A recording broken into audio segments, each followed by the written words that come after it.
Hey, good afternoon, beautiful people. How you doing? How you all doing there? I hope you're keeping safe, you're keeping good. We are back. Your host I'm called Hope Namara. We're in the city of Rice. I fell, struck the voice of hope.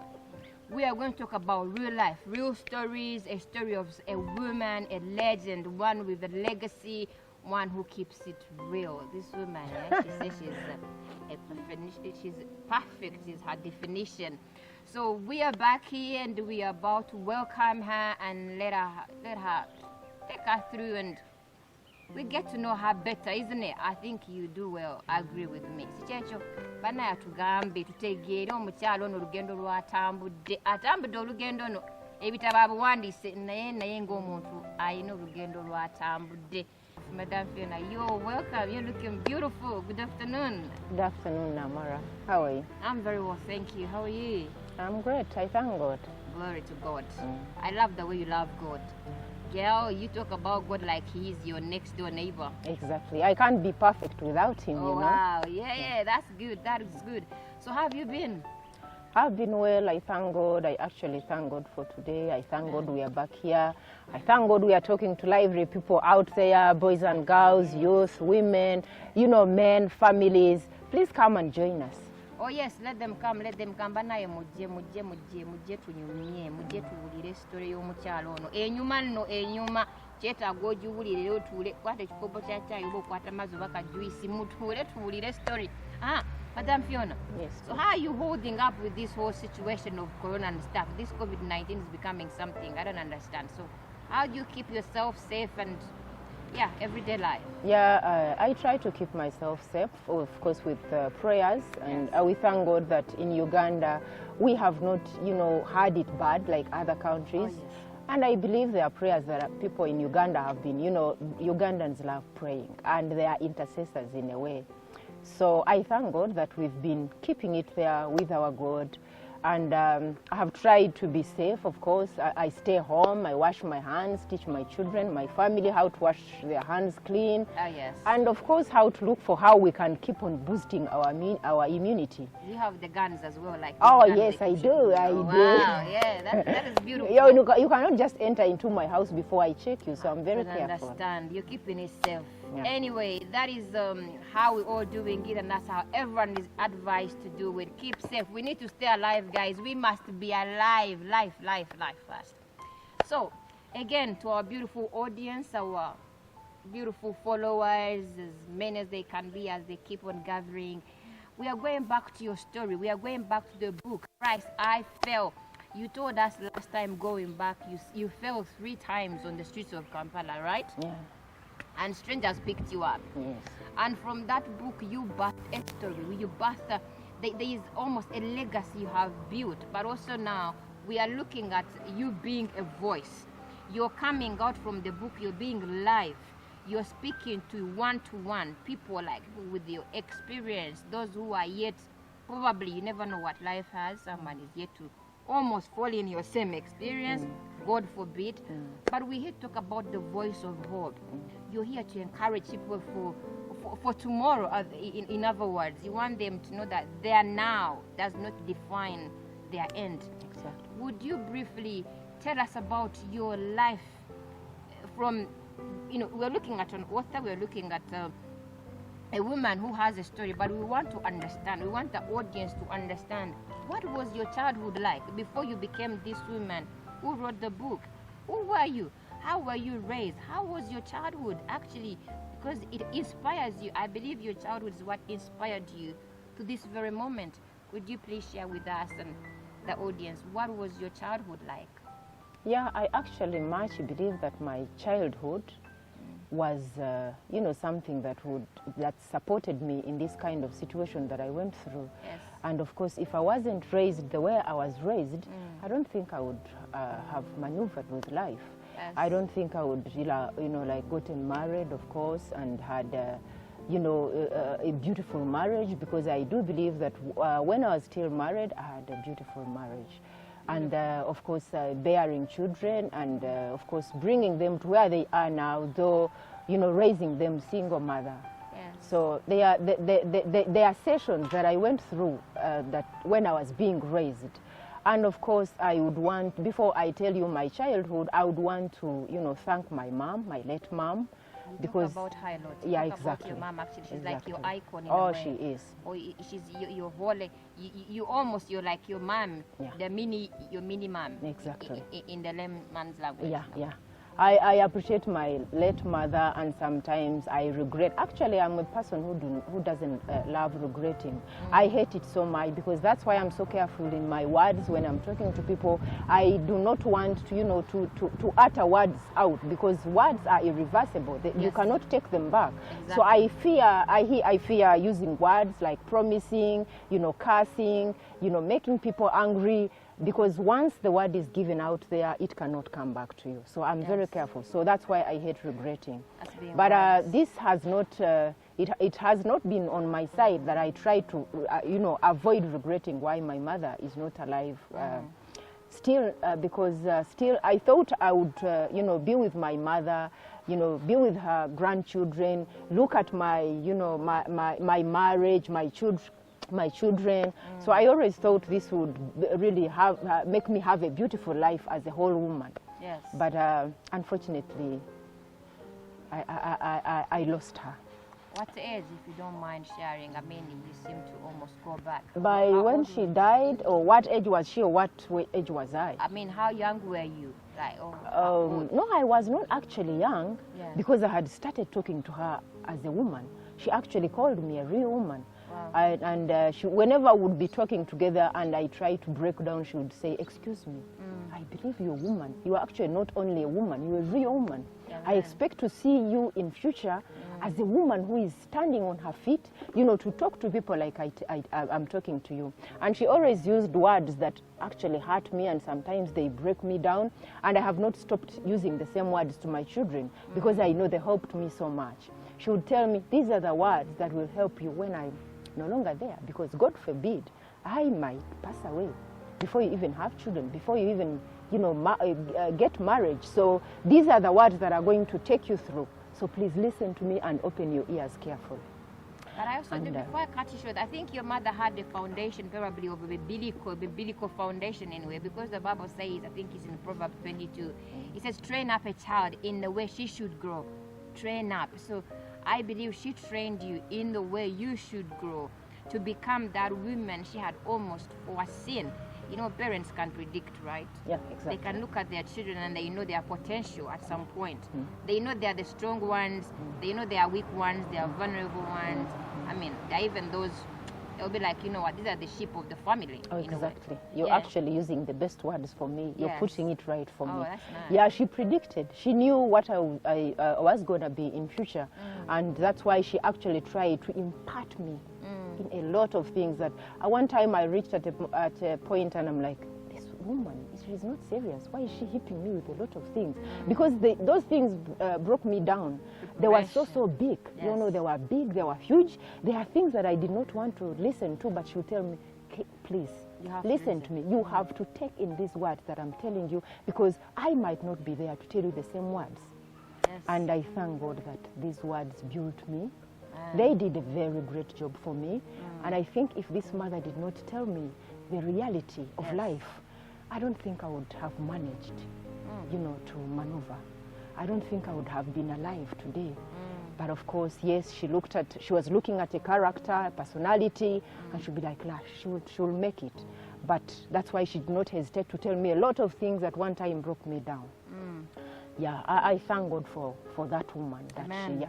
Amen. That she once lived in this world and she did her great job. Yeah, but you know, actually, dead are not dead. I have Really? a belief that they just move on. It's a changed life. For me, I don't prefer calling someone I looked up so much and say they are dead. No, never do I relate with them, but I believe it's a changed life. They changed. They became someone else, but they almost still exist in you, because now you almost seem to carry a character of your mother in a way. Looking at you and knowing precisely the book and also the person, you almost carry your mother in. A lot. Yeah. Yeah. And I think whenever she would look at me, she would see herself. So that's why she really sticked and tied herself on me. Sometimes you're like, oh, this woman. And I would just feel like I would want to walk away. Suffocated by her existence. Yeah, exactly. So how about your dad? Because you talk about your dad, but you have a different, almost a different scenario when someone is reading your book. Your dad comes in a different category altogether. And then this was a couple. I mean, how did they do it? Yeah, my dad is my friend. Yeah. I actually love him so much. My dad is my good friend, and there's something I always remember when we are talking, when I'm talking to him as a friend, as a daughter, and I always remember a statement that my mother made when she was still alive. Like families have, conflicts, ups and downs. Yes. There's when there are, a lot of things that are trying to mix up people in the family. Oh, perfect. And yeah, one time I think there's something that we are trying to disagree with our father, as the whole family, the whole children. Oh, my mother was so beautiful. There's a statement she made that really breaks me down when I remember that statement. And when Daddy was coming home, she was coming from somewhere that I'll later come to. Yeah. And when she had, I think, been away from home like 2 or 3 days, of course, we were missing him. We were missing his responsibility. Like there are a lot of things that were supposed. Yeah. So when he came and where he was coming from, we were actually not benefiting as children. And when we heard the sound of the motorbike, we ran away. And our mother just looked around and she couldn't see us because we were trying to hide from our father. Of course, when he came, my mother went, welcomed him, of course, picked things that he had come with, and then, gave him water to shower, and of course, started feeding him and stuff like that. What typical beautiful African ladies exactly, do, yeah, exactly. So later on, of course, I think she had to rest. Then we came back after knowing that our father was in bed already. So when she saw us, she was so angry with us, and I was so concerned. I was like, Mommy, why are you angry? She was like, you asking me why I'm angry? I said, yes, what is going on? Because you don't look yourself. She said, why could you people run away? This is your father, for heaven's sake. Yes. Why could you just run away? I thought you were supposed to do what I did. And we were like, my elder sister said, excuse us, Mom, we sometimes don't want to see that man. And I said, I said, excuse me, that is harsh. Yeah, exactly. I said, no, don't call him a man. However, whatever mistakes he does, and however he does them, he's our father. So it's not proper for us to call him a man.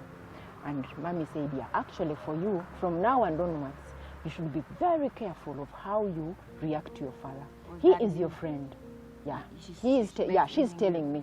Yes. After making a statement that no, we should not call our father a man. A man. Well, no, my sister said it out of anger, and I said, no, excuse us. That man is our father, so he cannot never be called a man in our life. Whatever mistakes he does, he's our father. He stays our father. We cannot have any other father in life. And my mother said, okay, now listen carefully. Your father is your friend. He likes you so much. Never ever walk away from him. I said, no, you see, we sometimes do not want to meet him when he said, excuse me, that man is my husband. He is not your husband. And especially you girls. Actually, he called me and my sister. Of course, these other sisters were still young. And he sat us down and said, you people, the other man is my husband. He is your father, for heaven's sake. Wait for your own turn. Because you'll be the best judge. Exactly. Because I do not understand why you people behave like that. Why the anger? Why the jealous? What do you understand? I was like, no, Mommy, we're not jealous. Why are we jealous anyway? But we are angry. This guy, we miss him. Sometimes we miss some stuff in our, and she's like, shut up. But then you as a person, Madam Phionah, before actually cutting you short, you as a person, how did you without your mother's advice and almost this kind of persistence and almost, I think when I hear you say that, you are almost like your mother was planting a seed. There was a father in the picture, but almost you didn't have a relationship with, you're not so close. But there was a mother who is trying to build, like putting two bricks together, like, listen, you need each other, right? What was your own, how would you describe, how would you tell the audience, what was your own feeling as a child? How did you perceive this relationship altogether without your mother in the picture, what would you be your own take? Actually, yes. By that time, I was still young. Yeah. I had not even had these kind of things that are called jealousy for a man, and maybe trying to have that part of the jealousy on behalf of my mother. But me as a child, I was missing my mother and my father at home. You know, sometimes like you go to school and you haven't paid school fees, you're chased away from school because of school fees. You know, by that time there were no solars and electricity in villages. We are using the candles, the Banyankole call them obutara or paraffin. Obutadova. Obutadova. Obutadova. Shake this. Oh, yeah. I didn't know you know Nyankole. I know Oh, better than me. Okay, yes. So, obutadova. Yeah, no, I was not remembering that name. Obutara, but they are called obutadova. So sometimes we've been like in darkness. This guy is not there to buy paraffin. Wow. Yeah, because remember, he was the breadwinner. Yeah. Her mother was a housewife, exactly. Yes. So we'd be in darkness, and I'm like, oh, this guy is not there for us. So there are a lot of things that we'd miss in his presence, I mean, in his absence. So that is the anger, and I was like, yes, because I loved him, we even at some point missed him. Yeah. So whenever he would come, knowing where he's coming from, he's like not minding about us. So I would just feel like that. I'm like, really, does he love us? And my mother tells me he loves me. Really, does he? Does he even care about me? So that is the whole thing I had in my mind, because I had not yet grown up to have, you know, jealousy on behalf of my mother. But you know, as a person growing up, you have almost taken us through a family. This is a family, depending how many siblings you are. Then you have a mother who is almost one instrumental woman, one woman, like she stands out to be like a Deborah in the Bible. There are women who are like, my God, she was. Like, don't touch what belongs to me. Don't even dare, because I'm right here and I'm ready to fight you. But you as a person now, growing up in this family, you have this mother who is a warrior in a way, in her description. Then you have a dad almost who is laid back, who almost is in the picture when and whenever he wants, but yet he loves you, and he's your father anyway. Yeah. He's my friend, actually. How did it, going forward and growing to be an adult, how did this affect you as a person? Oh yes, it affected me. I remember there's a statement that my mother used to make, relating on how I was born. Yeah. And she would tell me, excuse me, you are actually a born lucky baby. And she would tell me I was blessed, because the day I was born is when my uncle came back. That man was missing for like, I think, years. Then later on he came back into our life, and he found my mother at home in labor pains. Yeah. And I think that's when people were running up and down, and it's time and stuff like that. So the Westerners were not like sleeping in their own houses. They would go hide in beds under some people's beds, in families, in bushes and stuff like that. So my mother had stayed alone, I think, with a few children there, so other people had hid. And then that uncle showed up. Oh, wow. And my mother did not know. My uncle, I think she got married when that man was already missing, I think. So when she saw a car coming, she went out. Of course, she was in labor pain, but trying to be strong and stuff like that. Of course, the guy came out of the car. Oh, he came and he greeted her, but she was, he noticed that my mother was not well, and of course, my mother immediately went back in the room. So I think one person who was there came and told him, you know what, this lady is in labor pains. And the guy asked, whose wife is this one? They told him. Yeah. So immediately he put my mother in the car, to take her to the hospital. And before they left, like a few kilometers from home, you were born in the car. In the car? Exactly. Wow. Yeah. So you were a child born in the car? Exactly. Oh. And then my uncle looked at his watch and he said, oh, this child, she has just been delivered at 1. It was 1 in the morning. Yeah, in the morning. And he said, actually, he gave me a name immediately. And he said, I call this baby. Of course, I think my mother had another lady who was there. They did not stop. They rushed, went in the hospital, did whatever they were doing for the baby. And he immediately gave me a name called Chitonto. Meaning gift. A gift. From now and onwards, I have adopted this child. And I'll put it legally. She's my baby. of course, remember my father is not there. No other uncles are there. Where was your father, if you don't mind? He was hiding, I think, in some, in some neighbor's bed, under the bed, because that's what he tells us. Did he know your mother was expecting? Did he know you're going to be born at some point? He didn't know. Of course, he rushed. He ran away. Man was in his world. Exactly. He ran away and not knowing the mother. You know how these Vahima women can do their things sometimes. They can even go in labor pains and they do not say anything. So my father had run away in the morning. Like they would go early in the morning before these guys start hunting for them in their houses. So of course she starts labor pain. My father is not there. They give birth and my father is still under someone's bed somewhere in the village around our neighbors. So he came later on in the evening because they would start coming back in their homes after, like the darkness has started coming. Yeah. So he finds the baby there at home and already given a name. And this guy is like, I adopt this girl and I will do it legally in future. So that's how I was given that name. And she told me that the guy said once again, never forget. If I forget, please try to remind me because I have to adopt this child legally. That she was born 7th on Sunday at 1. On the 7th. At 7 minutes. And the 7th month. Exactly. Wow. It was July on Sunday. 777. Exactly. That's 777. Yeah. Perfection. Yeah, so my mother, of course, she was happy. And later on, they took me back home. Of course, to cut the long story short, of course, my dad appeared in the evening. They celebrated. How was his reaction, though? Oh, he was so happy. How did he react? Meaning that he was somewhere hiding and you were born and there is a woman here and then there is an uncle who just shows up from nowhere.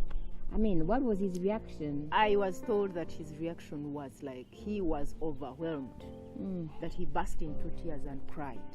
Oh, wow. Of course, he knew they would give birth any time to a baby, but he didn't know that brother would actually show up at some time. So it was some authentic joy that happened in the family that very moment. That my uncle, showed back when the baby is born, and he was given a chance. He was like that. He's the one who took my mother to the hospital to give birth. Now this actually brings it almost it blends in so well with our program. Imagine your uncle showing up. This is somebody I think they had lost hope. They didn't have hope of him coming back, and they actually knew he was dead. He was dead, and you can imagine you're being born, and just like before you arrive in the world, the guy shows up. There is hope indeed for what we haven't actually seen. Next time, we are planning to come back with Madame Phionah telling us about how she shared secrets with her mom. What were these secrets? Why was the mom sharing secrets with this girl? And that's what we are going to come back with next time. Man, we are going to get tissues here. We are going to have everything possible just to get her to tell us the secrets. I tell you, I need to hear the secrets. Shalom, shalom. God bless you. Shalom. Honest, our dear viewers and audience, how many of you women and young women who are aspiring to get into marriage, I'm one of them, behold, you're not alone. How many of you would love to share your man with another man? As a possible, impossible. Tekisoboka bana itwogeza amazima. Tubeera abamazima n'omanya nti bbaawo abadde wabweru. I know mukazi omulala gw'omanyi n'erinnya. In your book, you said that your mother used to cook tea for this woman. Yes, that's where I was coming. Who can do that? Now we are going to come and ask Madame Phionah one night, what advice do you give such a woman who has a side chick as her co-wife or a concubine? Amanya baga tusolira. Kateda beitanga mu concubines. The concubines is ancient. Those were the Solomon times. Hatwina ba side chick, left chick, right chick, brownie mama, baby mama, Jesus. Because mukama wala tutasa. The woman who has decided to get spoiled, it's hard to bring. Very hard. But a man, because we are looking at the other thing of men are like babies, yes? They are even soft to be changed. Exactly. By how you relate with them. You can win by them how over. You perceive everything from them. By how you handle them. By how you embrace them. Men will come. come back to you. Naye fe omukazi eyayonoonese omukomyawo. Let your hope, not your heart, shape your future. Gone are the days when women had no voice. Thrice I fell, voice of hope.